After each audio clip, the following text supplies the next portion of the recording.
Hi guys! So ito na naman ang aming pinakaihintay guys. Magta-travel na naman ang aming mga amo. Yan.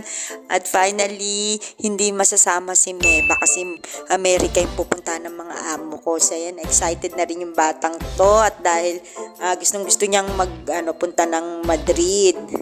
So ayan guys, mag-impake kami ng mga gamit ng mga amo ko tsaka ng bata kasi mga 2 weeks daw silang pupuntang Amerika. So 2 weeks kaming may iwan dito sa loob ng bahay. Ayan na naman ang mga inday. May sarili na namang mundo. Kung ano na namang mga pwedeng gawin namin, magagawa na naman namin, guys. This is it. So actually, antayin talaga namin na bago sila umalis kasi ilalak namin yung pinto at pagkatapos naming maihatid sila sa sasakyan, so matutulog na kami guys.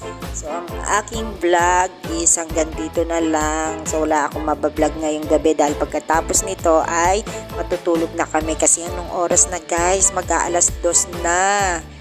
So, kailangan na namin matulog at mag-vlog na lang ako bukas. Bukas na ako mag-video. So, ganyan. Kumain na lang kami habang nag-aantay kami hanggat hindi pa umalis ang aking mga amo, ang aming mga amo.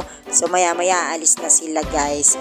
So, guys, hanggang dito na lang ang aking vlog for today. Thank you for watching. Bye, guys. Thank you.